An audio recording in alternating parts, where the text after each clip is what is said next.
Dans le chapitre L'origine du génotype des individus, nous allons voir en quoi l'organisme peut être considéré comme une mosaïque de clones cellulaires. Alors le génotype, c'est l'ensemble des gènes constituant un organisme, et peut-être plus spécialement l'ensemble des allèles fonctionnels à un moment ou à un autre de la vie de l'individu. Bon, en tout cas, on parle de génotype des individus. On a l'habitude de dire que puisque à partir d'une cellule œuf, on obtient des divisions cellulaires et que le matériel génétique est une reproduction conforme, eh bien on devrait considérer que nous ne sommes formés que d'un seul clone de cellules. Or, c'est tout à fait faux, parce que non seulement vous avez au cours de la vie des gènes qui vont nous donner une certaine spécialisation de certains organes, enfin des organes en général, les muscles, le squelette, le cerveau, la peau, les reins, le foie, etc., etc. Et là, vous voyez bien, vous comprenez bien que ce qui constitue un organe, ce sont des cellules qui sont structurées et fonctionnelles. Mais, donc ce sont des unités cellulaires qui sont propres à chaque organe et qui va permettre à chaque organe de fonctionner. Sachant que on vient d'une cellule œuf unique qui a un certain génotype, donc un ensemble de gènes sur les chromosomes, gènes plus ou moins fonctionnels. Donc on devrait se dire on pourrait se dire qu'à la première division cellulaire, eh bien on a deux cellules dont le génotype, le génome, est strictement identique. Or, à mesure que les divisions cellulaires vont se faire, vous comprenez bien qu'il va y avoir une spécialisation cellulaire. C'est une première chose à comprendre. Deuxième chose à comprendre, c'est que lorsqu'il y a une réplication semi-conservative de l'ADN avant la division cellulaire, eh bien, il peut y avoir des mutations. On estime des mutations à 10 puissance moins 9, à peu près. On en reparlera tout à l'heure. C'est peu, mais à l'échelle de l'organisme qui possède un nombre incroyable de cellules, c'est quand même beaucoup. Bon. Donc ça veut dire que vont se constituer des clones de cellules qui ne vont pas s'apparenter, entre guillemets, à la cellule mère, puisqu'on aura au moins, par exemple, une mutation lors de la première division. Donc ça veut dire qu'on va avoir une cellule qui sera identique à la cellule mère, donc la cellule œuf initiale, et une cellule, suite à la première mutation, qui donnera un clone de cellule qui sera différent parce qu'il y a au moins une mutation. Donc entre les deux génomes, il y en a un qui est comme celui de la cellule œuf, la cellule mère, et l'autre une mutation. Donc le clone, les clones qui vont découler, entre guillemets, de ces cellules ne seront pas identiques, puisqu'ils vont différer au moins par une mutation. Je me répète. Et puis, par exemple, la cellule qui a subi la division cellulaire et qui a subi la première mutation également, va se rediviser et peut très bien donner, au cours de la réplication avant la division, donc donner une seconde mutation. Donc on va avoir de fil en aiguille tout au long de la vie de l'organisme une succession de mutations, d'une part qui vont permettre la spécialisation de la cellule, et d'autre part, eh bien, des mutations qui vont donner éventuellement des originalités aux cellules qui auront subi une mutation avec une originalité qui va se répercuter dans les cellules suivantes. Bon. Donc ça, c'est pour situer globalement le problème, c'est qu'on a un organisme qui est une mosaïque de clones cellulaires.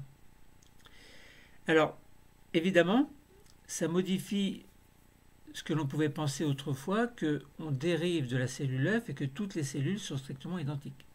Eh bien non. Non, c'est pas comme ça. Alors, la succession de mitoses conduit à un clone, donc produit un clone, c'est-à-dire un ensemble de cellules qui sont toutes génétiquement identiques aux mutations près. Ces clones sont constitués de cellules qui vont être séparées ou bien associées. Alors, lorsque les cellules séparées, ça peut être par exemple des bactéries, mais les bactéries ne constituent pas, ne font pas partie intégrale de l'organisme. Enfin, ne sont pas des cellules de l'organisme. Ce sont des cellules parasites, entre guillemets, ou pas, en tout cas, qui sont présentes dans l'organisme, mais qui ne font pas partie, à proprement parler, de l'organisme en tant qu'organisme. C'est-à-dire que si vous prenez une bactérie dans le côlon, par exemple, eh bien elle vit dans le côlon, mais elle ne fait pas partie de l'organisme qui lui dérive d'une cellule œuf. Donc les bactéries sont arrivées après. Donc sont arrivées après, puisque lorsque la cellule œuf donne un organisme après de multiples transformations, eh bien si on a un côlon, il faut à un moment donné que les bactéries arrivent dans le côlon. Bon, c'est une parenthèse. Donc ces clones sont constitués de cellules séparées, c'est le cas de nombreuses bactéries et de nos cellules sanguines par exemple. Et puis ces cellules peuvent être également associées de façon stable et c'est le cas des tissus qui sont solides. Enfin solides entre guillemets. Solidaires, les cellules sont solidaires les unes des autres. Donc, elles ont toutes la même fonction en fait. En l'absence d'échange génétique avec l'extérieur, la diversité génétique dans un clone résulte de l'accumulation de mutations successives dans les différentes cellules. Tout accident génétique irréversible, c'est-à-dire perte de gènes par exemple, eh bien, devient pérenne, c'est-à-dire est conservé pour toute la lignée, on parle de sous-clone, qui va dériver du mutant. Donc on a une mutation et les cellules qui dérivent par division cellulaire vont former un clone dont les cellules posséderont toute la mutation correspondante. Alors un individu, il n'est pas constitué d'un ensemble de cellules toutes génétiquement identiques, de ce fait-là, mais d'une diversité de clones cellulaires qui vont être différents à cause de l'accumulation de mutations au cours du temps. Donc on a là, évidemment, on imagine qu'il y a un certain nombre de cellules qui composent un être humain, un nombre très important. Il y a certaines proportions de ces cellules dans différents organes du corps. Par exemple, les cellules sanguines, le nombre de cellules sanguines n'est pas égal au nombre de cellules musculaires. Donc il y a différentes proportions selon les tissus, selon les organes du corps. Alors on peut estimer le nombre de mutations survenant chez un individu, sachant que ces mutations ne sont pas des événements si exceptionnels. Et puis, on sait qu'il y a donc une transmission de la mutation et de la particularité qui est associée à cette mutation chez toutes les cellules issues de la cellule initiale qui est mutée. Donc, ça veut dire qu'on part d'une cellule qui va subir une mutation au niveau du génome. Et bien cette mutation, si elle s'exprime, elle va s'exprimer dans toutes les cellules qui vont dériver de la cellule qui a subi une mutation. On aura bien un clone de cellules dont chaque cellule aura la mutation correspondante. Donc, alors on pourrait prendre de très nombreux exemples, mais nous allons voir tout à l'heure l'exemple de clones de cellules de moelle osseuse, où il y a accumulation de mutations au cours du temps, et puis également celle de sous-clones. Voilà. On prend l'exemple des cellules de la moelle osseuse, tout à l'heure. Un individu n'est pas constitué génétiquement de cellules toutes identiques, mais on a bien dit qu'il y avait une mosaïque de clones et de sous-clones qui ont accumulé des mutations au cours du temps. Alors les mutations sont peu fréquentes, mais quand même. Le taux d'erreur de réplication de l'ADN qui est la réplication, c'est la source principale de mutation. Il peut y avoir des erreurs lors de la réplication semi-conservative qui précède la division cellulaire. Eh bien, ce taux d'erreur est estimé à 1 pour 1 milliard de nucléotides copiés environ. Alors, ça paraît peu, mais sachant qu'il y a beaucoup de nucléotides, eh bien, les mutations seront très importantes. Le nombre de mutations est relativement important, et certaines ne sont pas favorables à la descendance cellulaire et donc aux clones cellulaires. Donc ce taux qui tient compte des systèmes de correction des erreurs est très variable suivant les organismes. Donc il y a des différences de fiabilité, notamment des ADN polymérases, donc qui vont répliquer en fait l'ADN avant la division cellulaire. Donc cependant, ces mutations ne sont pas si exceptionnelles que cela, car la taille d'un génome est en général très importante. On dit environ 6 milliards de paires de nucléotides pour le génome humain. De plus, le nombre de divisions cellulaires et donc le nombre de réplications préalables est énorme. On parle de 10 puissance 17 dans une vie humaine. Alors tout ça, ce sont des approximations évidemment. Le calcul du nombre théorique de mutations dans une vie humaine est donc 10 puissance moins 9 que multiplie 10 puissance 17 que multiplie 6 que multiplie 10 puissance 9, ce qui donne à peu près 6 que multiplie 10 puissance 17. Donc c'est le nombre théorique de mutations dans une vie humaine. 6, 10 puissance 17. Donc vous voyez qu'on est très loin du 1 pour 1 milliard de nucléotides, puisqu'il faut tenir compte du nombre de nucléotides total. Alors ces mutations vont se produire, bien entendu, tout au long de la vie humaine et vont rester présentes chez les cellules issues de la cellule initialement mutée.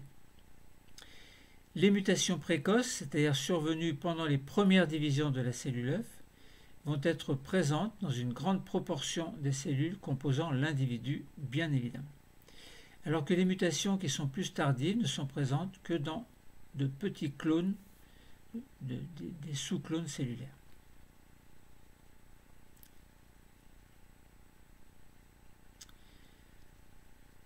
Alors,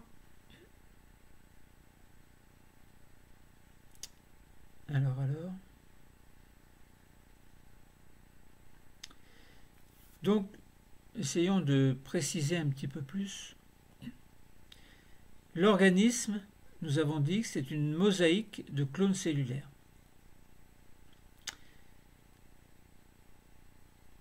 Alors, nous allons essayer à travers le problème. Quel problème? Eh bien, le problème d'étude qui permet d'estimer la relative diversité génétique des cellules d'un individu. C'est-à-dire que on a coutume de dire qu'un individu est constitué de cellules génétiquement identiques. Pourquoi? Parce qu'on sait qu'elles sont issues d'une cellule unique à l'origine de l'organisme, c'est-à-dire la cellule œuf. Or, des études ont montré qu'il faut plutôt considérer l'organisme comme une mosaïque de clones de cellules au génome légèrement différents. Alors, légèrement différents ou pas légèrement différents, ça dépend. On peut avoir des mutations qui sont favorables, d'autres qui sont défavorables pour l'organisme dans son intégralité ou alors pour tel ou tel organe, et on pense notamment au cancer. Alors, nous allons essayer de voir, donc, de quantifier le nombre de cellules d'un individu avant de quantifier le nombre de mutations chez un individu et puis avant de montrer qu'il y a une diversité génétique d'un clone cellulaire, au niveau d'un clone cellulaire. Prenons l'exemple de la quantification du nombre de cellules d'un individu. Bien, nous pouvons estimer le nombre de cellules d'un être humain, simplement estimer, sachant qu'on n'est pas forcément dans la vérité. Et puis nous verrons ensuite qu'il y a une certaine composition cellulaire composition cellulaire d'un homme adulte, par exemple, et on verra qu'il y a des aires, on représente ces quantités par des polygones. Donc l'aire des polygones sera proportionnelle au nombre de cellules, et nous verrons que, étonnamment, ce sont les hématies qui sont en plus grand nombre, qui représentent 84%. Alors les premières estimations du nombre de cellules qui composent un être humain ont montré qu'il y a entre 10 puissance 12 et 10 puissance 14 cellules pour un adulte. Alors, chez un homme adulte, dont la masse corporelle serait de à peu près 70 kg et d'un âge de 20 à 30 kg, on estime le nombre de cellules à 30 fois 10 puissance 12. Donc 3 fois 10 puissance 13. Chez une femme de 63 kg et de 20 à 30 ans, on estime qu'il y aurait 21 10 puissance 12 cellules, donc un peu moins. Chez le nourrisson, 1,9. Chez l'enfant, 4. Et chez le senior, 22. Donc vous voyez qu'il y a des différences par rapport à l'homme considéré comme un homme adulte de 20 à 30 ans, 70 kg, il y en a 30, 10 puissance 12 cellules. Donc il y a des variations évidemment, non seulement selon les individus, mais également selon l'âge. Donc on imagine que chez le nourrisson qui a 1,9 et l'enfant 4, il y a une augmentation d'un nombre très important de cellules. Donc ça veut dire que l'enfant qui va naître n'est pas tout à fait formé, bien entendu. Et c'est au cours de son évolution, à mesure qu'il grandit, qu'il mange bien, etc., que vont se construire tous les organes du corps, donc ils vont s'affiner en fait. Alors, donc composition cellulaire d'un homme adulte, on a dit hématie 84%, ce qui est énorme. Donc le nombre de cellules qui est le plus important, hein, vous avez bien compris que ce sont les hématies. Ensuite, il y a différentes proportions que l'on représente par un polygone. Par exemple, cellules de la moelle osseuse, 2,5%, les hépatocytes, 0,8%, les adipocytes, 0,2%, les lymphocytes, 1,5%. Bon, au total, pour un homme de 30, pour 30 fois 10 puissance 12 cellules, donc pour un homme dont nous avons parlé précédemment, il y a ces proportions. Alors, il y a les cellules épidermiques, 0,5%, fibroblastes, 0,1%, cellules musculaires, 0,001%. Alors, donc là, vous comprenez bien que ce n'est pas le nombre de cellules qui donne la masse. Par exemple, les hématies, ce ne sont pas les plus lourdes. Elles sont légères. Et là, vous voyez que les cellules musculaires qui représentent 0,001%, eh bien, il y a moins de cellules, mais leur masse est plus importante. Donc attention à ne pas se tromper dans le raisonnement. Ensuite, on peut essayer de voir l'importance quantitative d'un sous-clone. On verra qu'il dépend de la précocité de la mutation qui en est à l'origine. Et puis essayons de voir les secteurs mutants constitués d'un sous-clone dans un pétale de tulipe. Donc, quantification du nombre de mutations chez un individu. La multiplication par mitose d'une cellule initiale produit un clone. C'est un ensemble de cellules, en théorie génétiquement identiques, mais en réalité, des mutations peuvent se produire et diversifier les lignées cellulaires. Il s'agit d'événements peu fréquents, car l'ADN polymérase va dupliquer l'ADN avec une très grande fidélité. Donc les mutations sont très rares, on a dit 1 pour 10 puissance 9 en fait, nucléotides répliqués.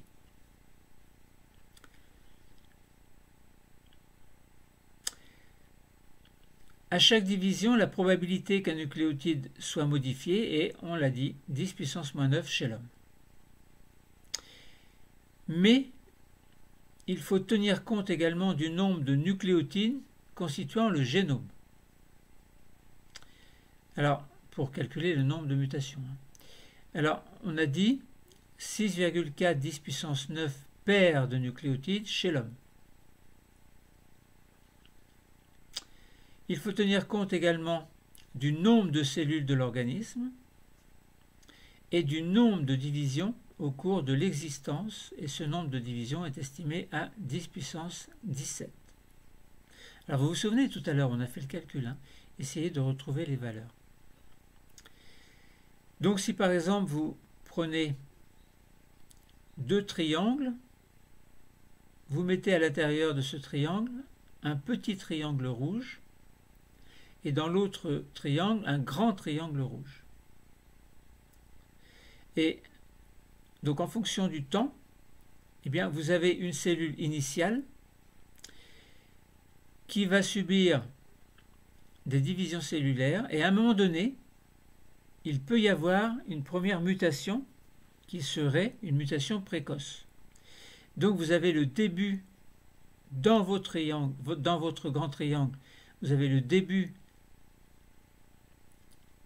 d'un triangle rouge qui va représenter une cellule qui a subi une mutation précoce et dont les clones et dont les cellules suivantes, donc le clone de cellules, va donner des cellules qui auront toute cette originalité correspondant à la mutation précoce.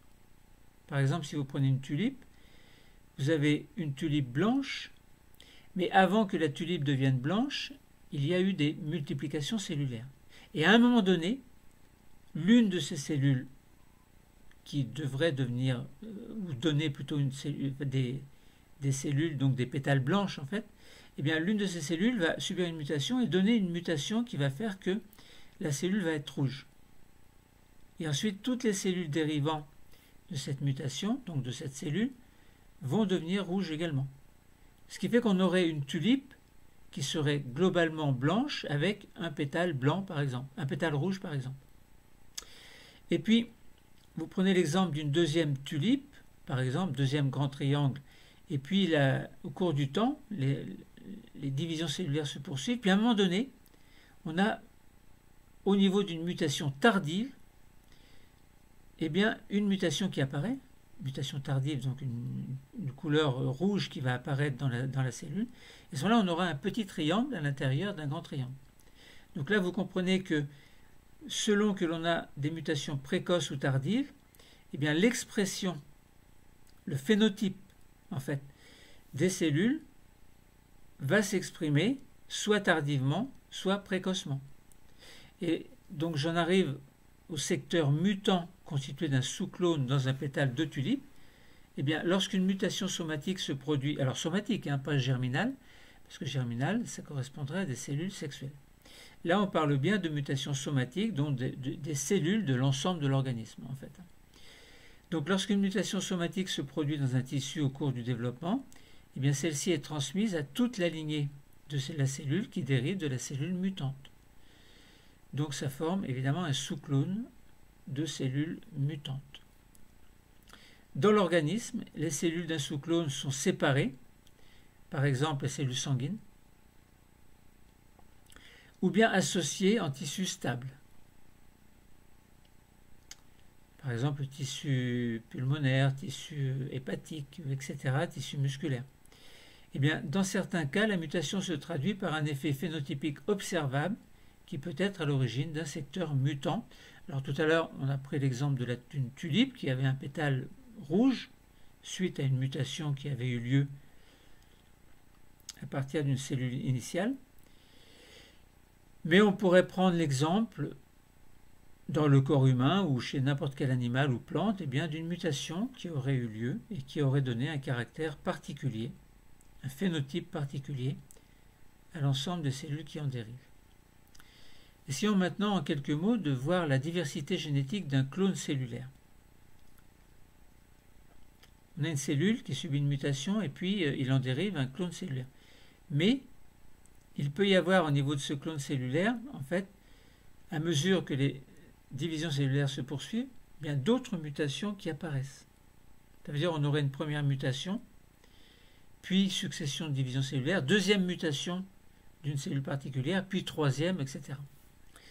La moelle osseuse, elle contient des cellules souches qui se multiplient activement tout au long de la vie pour former les cellules du sang. Donc globules rouges, globules blancs, évidemment. Eh bien, des chercheurs ont étudié donc la diversité génétique de ces clones cellulaires.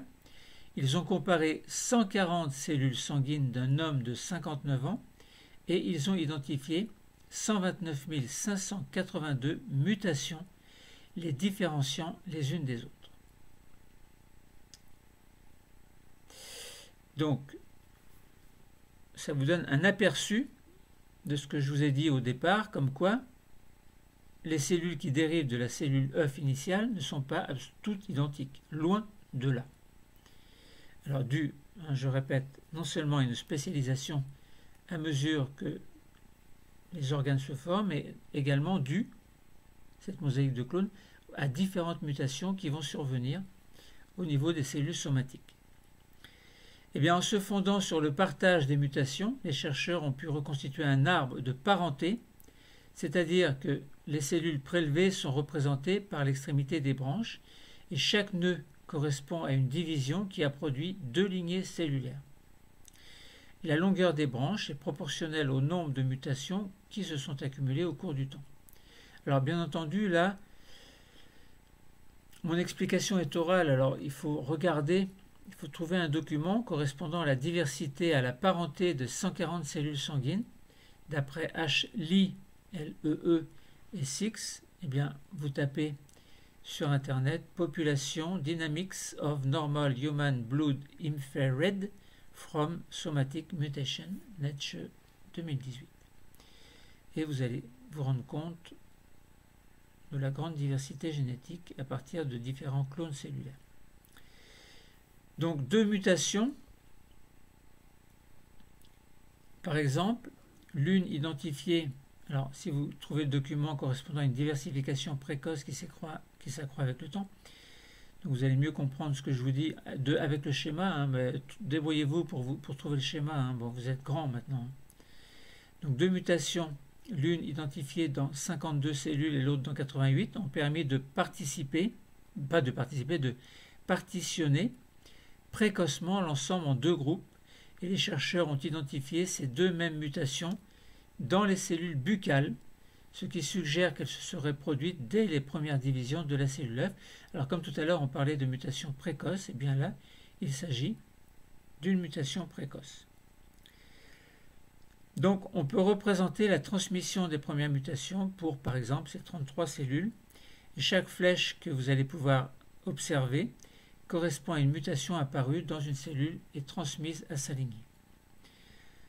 Alors entre nous, c'est important que vous sachiez trouver les documents également.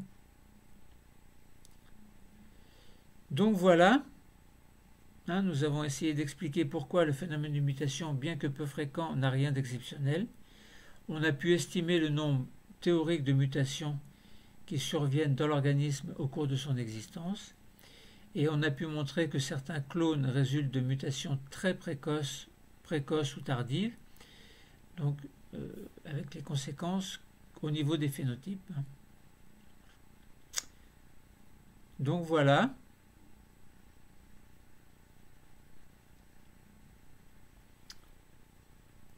Voilà, donc on a vu parler d'origine du génotype des individus. Nous avons vu que l'organisme, en fait, est une mosaïque de clones cellulaires. Le cours est terminé. Merci.